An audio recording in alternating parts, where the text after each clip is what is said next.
recebimento da petição e tentativas de autocomposição, indeferimento da petição inicial e improcedência liminar do pedido. Olá! Agora começamos a tratar do tema indeferimento da petição inicial e improcedência liminar do pedido. Agora que o processo existe, ou seja, já foi registrado e distribuído, o magistrado analisará questões formais quanto à viabilidade de a petição inicial iniciar a análise dos fatos e direitos levados ao Poder Judiciário. A primeira característica a ser analisada é a competência do juízo.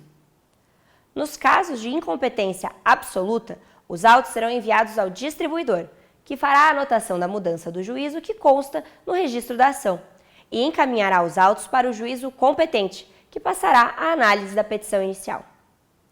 Nesse contato inicial, o magistrado fará o juízo de admissibilidade da demanda, quando é analisada a presença dos requisitos da petição inicial. Nesse momento, pode haver o recebimento da petição inicial, ser ordenada a sua emenda ou ela pode ser rejeitada.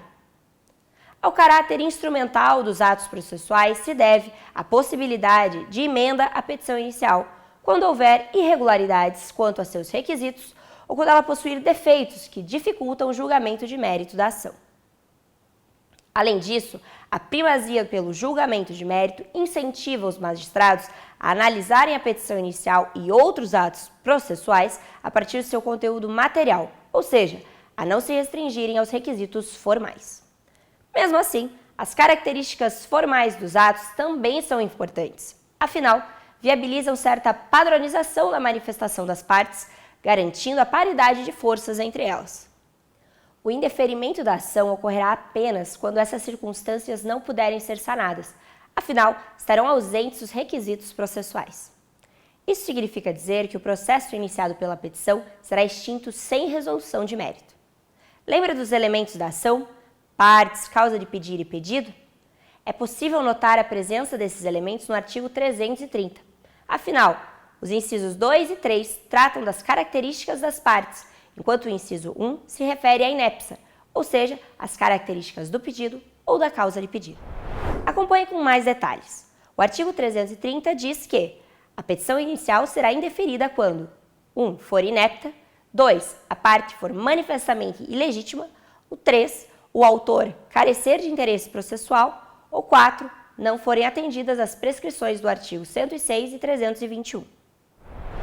Quando estudamos os requisitos da petição inicial, observamos diversas vezes a necessária vinculação entre o que é pedido pelas partes e o que é concedido pelo magistrado na sentença.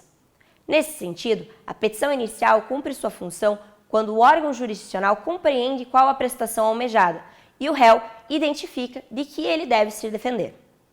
Isso é uma petição apta a gerar seus próprios efeitos. A ausência da correta determinação da causa de pedir e dos pedidos impede que a petição inicial concretize a sua função. Por isso, será considerada inepta quando não possuir essas informações corretamente apresentadas. Há também a possibilidade de emenda à petição inicial. A decisão que determina a emenda à petição inicial deverá indicar com precisão o que deve ser corrigido. Essa decisão, entretanto, não deve ser reiterada sem que haja perspectiva de correção do vício. Por isso, não cumprida a determinação de correção, a petição será indeferida. Em todos os casos aqui analisados, o indeferimento da petição inicial não analisou o mérito da questão. Isso é, não trouxe uma decisão que acolheu ou rejeitou pedidos formulados na petição inicial, nem homologou acordo ou renúncia. Ficou, portanto, limitada a questões formais. A improcedência liminar do pedido, por outro lado, parte de questões materiais, comparando os pedidos formulados com decisões anteriores dos tribunais superiores sobre o mesmo tema. Poderão ocorrer situações em que, nessa análise inicial, o magistrado reconheça que o pedido contraria os entendimentos já sumulados pelo Supremo Tribunal Federal ou pelo Superior Tribunal de Justiça, ou ainda pelos tribunais de justiça quando referentes a direito local. Ou ainda poderá reconhecer que o pedido contraria acórdãos de julgamentos de recursos repetitivos ou entendimentos firmados em resolução de demandas repetitivas. Nesse caso, haverá análise do mérito da ação e a rejeição imediata dos pedidos do autor será pautada na interpretação de determinado dispositivo legal, desde que uniformizada pelos tribunais superiores. Então, haverá julgamento de mérito, que produz coisa julgada material, com a fixação por sentença do não direito do autor.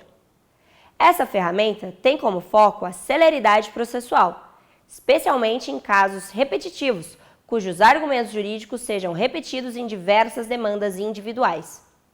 Nesses casos, o magistrado parte da ideia de que, mesmo que todos os fatos e argumentos trazidos pela parte autora sejam verdadeiros, o autor não tem o direito que alega ter, afinal, já existe jurisprudência pacificada nesse sentido.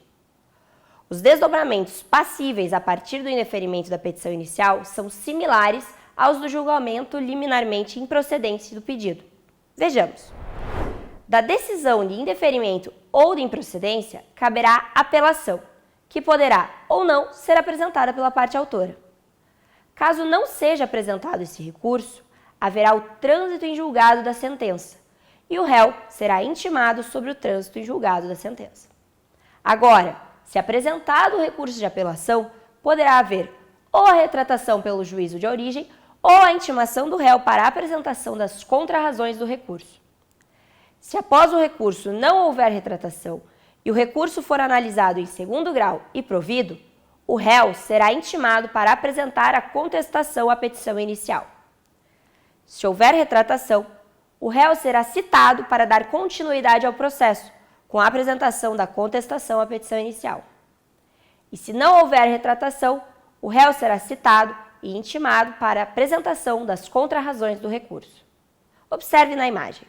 Aqui nós precisamos ter em mente que o indeferimento da petição inicial e a improcedência liminar do pedido estão em artigos diferentes do Código de Processo Civil. Então, precisamos saber que o recurso cabível do indeferimento da petição inicial está fixado no artigo 331, enquanto o recurso cabível da improcedência liminar do pedido está no artigo 332, no parágrafo 3º. A possibilidade de retratação está também no artigo 331, enquanto para a improcedência liminar do pedido está no artigo 332, parágrafo 3º. Se não houver retratação, não há dispositivo específico para o indeferimento da petição inicial. Por outro lado, a improcedência liminar do pedido apresenta no artigo 332, parágrafo 4º, a possibilidade de retratação.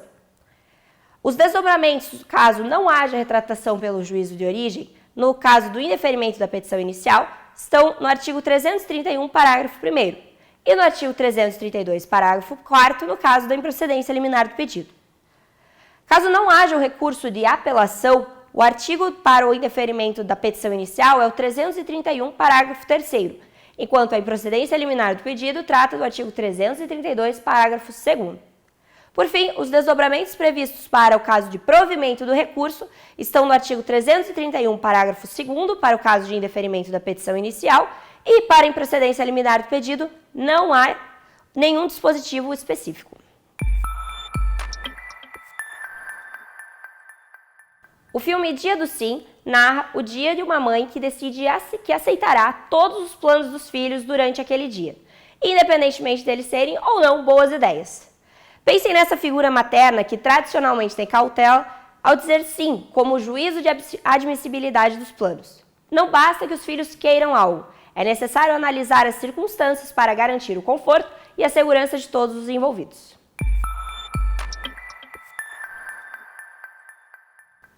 Percebemos então que essa análise inicial do magistrado contribui para que estejam em trâmite apenas as ações que apresentem condições procedimentais de alcançar os seus objetivos. A depender dos desdobramentos possíveis, será o caso de continuidade do processo, o que levará à realização ou não da audiência de conciliação ou mediação. Bons estudos!